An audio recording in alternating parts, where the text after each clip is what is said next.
Monsieur le Président, Mesdames et Messieurs les chefs d'État et de gouvernement, Monsieur le Secrétaire général de l'ONU, Mesdames et Messieurs les chefs de délégation, je voudrais, Monsieur le Président, vous féliciter pour votre accession à la présidence de la présente session de l'Assemblée générale de l'ONU. Votre grande expérience vous permettra, j'en suis sûr, de conduire avec plein succès nos délibérations. Soyez assurés de l'entière coopération de ma délégation. À l'ambassadeur Peter Thompson, votre prédécesseur, et maître d'œuvre de l'agenda 2030 du développement durable, je tiens à présenter mes félicitations pour son bilan digne d'éloge. Enfin, je voudrais renouveler mes chaleureuses félicitations à M. Antonio Guterres pour son élection unanime au poste de secrétaire général de notre organisation. Vous pouvez, Monsieur le secrétaire général, compter sur l'appui constant du Cameroun dans l'exercice de vos hautes et délicates fonctions. Mesdames, Messieurs, la présente session se tient dans un contexte international où de nombreux foyers de tension persistent dans le monde, où le terrorisme continue de faire des milliers de victimes, où l'activité humaine provoque des perturbations climatiques, où la pauvreté est loin de reculer. Mais c'est aussi une période où des efforts louables sont consacrés à la mise en œuvre du programme de développement durable qui vise à l'épanouissement de l'être humain afin que nul ne soit laissé pour compte. C'est dire toute la pertinence du thème soumis à notre réflexion, à savoir, je cite, priorité à l'être humain, paix et vie décente pour tous sur une planète préservée. Nos débats et surtout nos conclusions constitueront un test de notre fidélité à l'idéal des peuples des Nations Unies. Ceux-ci, nous dit le préambule de la Charte, se sont déclarés résolus à préserver les générations futures du fléau de la guerre, à favoriser le progrès social et à instaurer de meilleures conditions de vie pour tous les peuples. Monsieur le Président, pour le Cameroun, comme pour la plupart de nos États, la paix est une condition sine qua non de la survie de l'humanité et de tout développement durable. Cette paix demeure dangereusement menacée, notamment par le terrorisme, les conflits, la pauvreté et les dérèglements climatiques.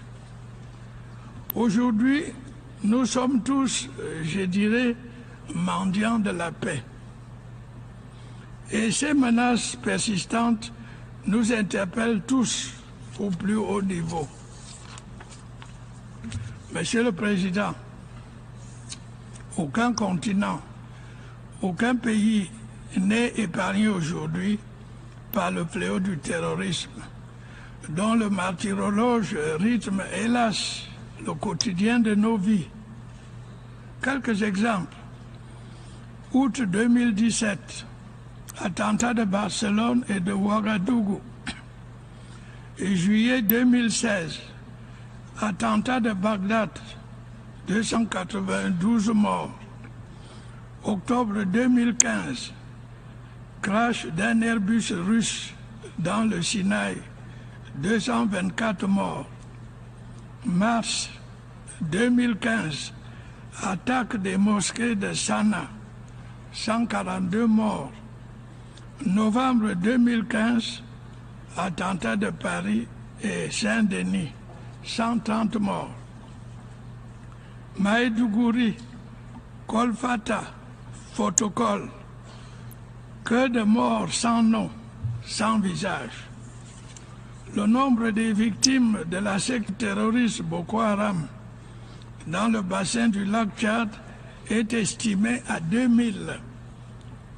Le Cameroun et les pays voisins font face à cette secte qui, chaque jour, renouvelle ses méthodes et ses tactiques. Nous apprécions le soutien de nos partenaires dans le combat contre cette barbarie. La lutte contre Boko Haram et cette secte djihadiste appelle à une mobilisation générale accrue si nous voulons réellement en finir avec ce danger. Il est mortel pour nos peuples, pour nos populations, pour notre indépendance et notre démocratie. Il est mortel pour la paix. Nous attendons beaucoup à cet égard de la venue dans la région du lac Tchad de la mission de haut niveau prescrite par le Conseil de sécurité au secrétaire général de l'ONU par sa résolution 2349.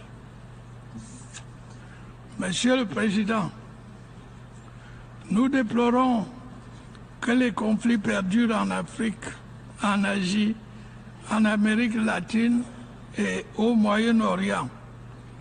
Ils engendrent douleur et souffrance. Que de morts, que de réfugiés et personnes déplacées, que d'enfants errant sans toit et à l'avenir incertain, voire brisé.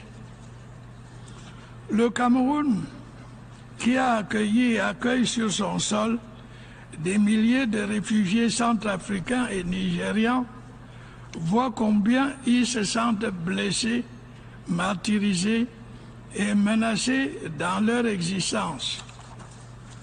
Alors, mobilisons-nous, redonnons dans nos politiques, dans notre comportement et dans nos actions priorité à l'être humain. Mesdames, Messieurs, menacés par le terrorisme et autres conflits, la paix l'est aussi par la persistance de la pauvreté. Le Conseil de sécurité l'a fort opportunément rappelé, la pauvreté est une menace grave. Comment dès lors comprendre que nous ayons peine à lui livrer un combat conséquent? Les nombreuses déclarations et résolutions, les différentes décennies des Nations Unies pour le développement, ainsi que les plans d'action et autres agendas adoptés par l'ONU ne sortent pas tous leurs effets. Le résultat est là. La pauvreté persiste. L'écart entre pays riches et pauvres ne cesse de se creuser. Cette situation est aggravée par la baisse des prix des matières premières. Mobilisons-nous, Monsieur le Président, dans un formidable élan de solidarité pour faire reculer la pauvreté. Accordons nos actes à nos paroles. Ce faisant, nous offrirons à nos populations des conditions d'une vie décente. Priorité à l'être humain. Monsieur le Président, nous devons, pour les générations actuelles et futures, préserver notre planète. Nous saluons à cet égard l'accord de Paris sur le climat que le Cameroun, je le rappelle, aura été parmi les premiers pays à signer et à ratifier. Nous pouvons nous féliciter des mesures actuellement prises pour sa mise en œuvre effective. C'est l'occasion pour nous de réitérer avec force le souhait légitime et unanime des pays en développement. Ces pays qui polluent peu, comme nous le savons tous, méritent de bénéficier de la part des pays riches qui polluent beaucoup de moyens multiformes pour promouvoir efficacement à leur niveau les objectifs de l'accord de Paris. Pour l'Afrique, deux urgences nous interpellent. D'abord, la dégradation continue des forêts en Afrique centrale. Sauvons le bassin du Congo, le deuxième poumon de la planète. Il y a ensuite la désertification qui affecte le lac Tchad, en voie de disparition. Cet immense plan d'eau, indispensable à la vie des populations et à la biodiversité, a déjà perdu 90% de sa surface initiale. Sauvons le lac Tchad. En agissant de la sorte, nous contribuons à la préservation de la planète pour le grand bien de l'être humain. Monsieur le Président, la quête de la paix nous concerne tous. Tous les pays doivent œuvrer pour son avènement. Alors, n'est-il pas temps que la voix des pays pauvres, singulièrement de l'Afrique, porte plus loin? N'est-il pas temps et grand temps que le message de l'Afrique au monde soit mieux pris en compte? N'est-il pas grand temps qu'une nouvelle architecture de notre organisation permette justement à l'Afrique de mieux se faire entendre au sein d'une Assemblée générale revitalisée, d'un Conseil de sécurité qui nous ouvre davantage et plus équitablement ses portes? Un monde plus solidaire est la condition sine qua non de la paix sur Terre. Monsieur le Président, il me faut conclure. Notre bien le plus précieux, c'est la paix. Sans elle, nous ne pouvons rien entreprendre de durable, d'efficace, au bénéfice de nos jeunes, de nos peuples. Le thème en débat vient opportunément nous rappeler l'engagement des pères fondateurs de l'ONU, à savoir préserver les générations futures des affres de la guerre, assurer à tous, grâce à la coopération, une existence décente à l'abri du besoin. Le présent débat nous invite à renouveler notre foi agissante aux idéaux et objectifs de l'ONU.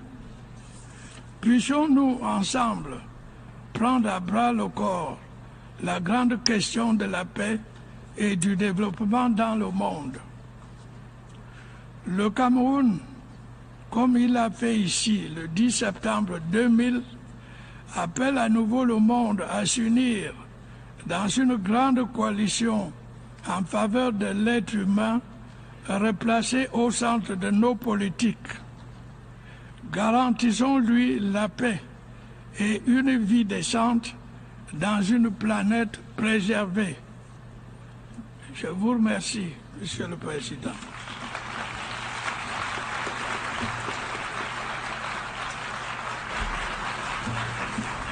On behalf of the General Assembly, au nom de l'Assemblée générale, je tiens à remercier le président de la République du Cameroun de l'allocution qu'il vient de prononcer. Je demande aux représentants de bien vouloir rester assis pendant que nous prenons congé du président.